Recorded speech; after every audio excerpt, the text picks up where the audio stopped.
Welcome to the deep dive. Today, we're jumping into something really core to your financial life, the four pillars of financial intelligence.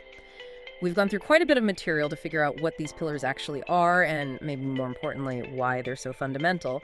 Our goal here is really to show that, real financial smarts. It isn't just about the money you make, it's much more about how well you manage it. We're talking foundations here, right? The things holding up your whole financial structure. So let's get straight into it.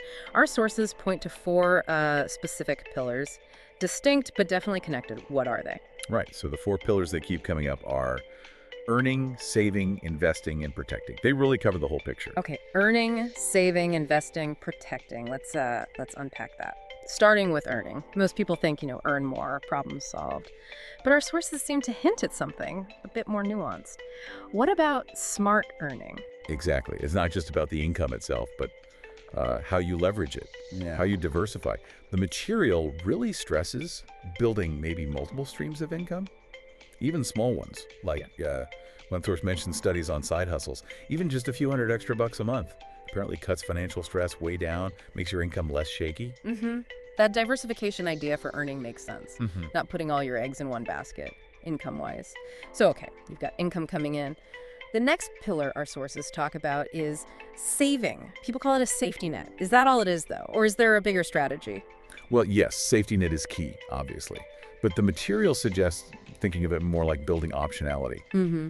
Freedom, maybe, is not just about buffering against bad stuff, but having the freedom to grab good opportunities. Okay, like changing careers or an investment pops up. Precisely. Or just, less worry day to day. Huh. And one bit of research was interesting. People who automate their savings, just setting up that transfer, Yeah. they're way more likely to actually hit their goals.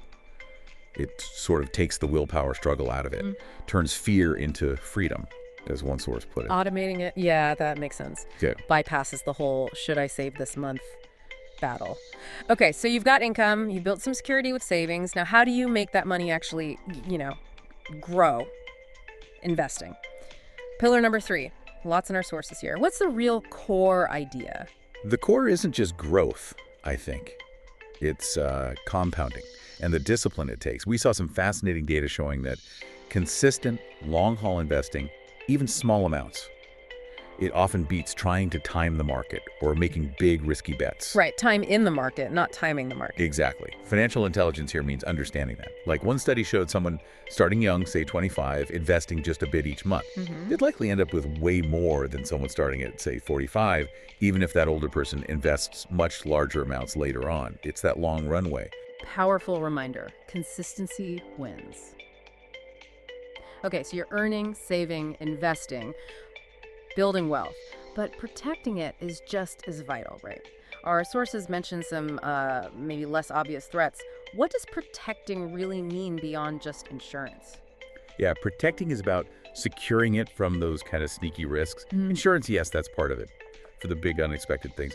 But it's also about understanding risk in your investments and guarding against what they call lifestyle creep. Lifestyle creep. You mean spending more just because you earn more? Exactly. It just quietly eats away at potential wealth. And protecting against inflation, too, making sure your money keeps its actual buying power. Yeah. It's about actively preserving what you've built. Okay, so earning, saving, investing, protecting. If someone really gets these four pillars working together, what's the big payoff? What happens when they're truly integrated? Well, that's the interesting part. Mastering them individually is good, but together, that's where you get balance, resilience, and ultimately, that long-term financial freedom everyone talks about. They feed into each other, you see. Creates a system that can handle shocks and let you seize opportunities. So, boiling it all down then, what does this mean for someone just trying to get a handle on their finances? What's the core takeaway on financial intelligence itself from our sources? Yeah, the sources are pretty clear on this. True financial intelligence. Yeah. It really lies in managing your money wisely, not just in making it. It's less about how big your paycheck is and more about the wisdom, the discipline, the strategy you apply across all four of these pillars. There it is. Earning, saving, investing, and protecting. Four interconnected pillars for real financial intelligence. Sounds like the bedrock of a solid financial future. Absolutely. And maybe something for you listening to think about is this. How could looking at your own financial moves through this lens, these four connected pillars, empower you? Not just to build wealth, but to build a more, resilient, balanced future where you feel truly in control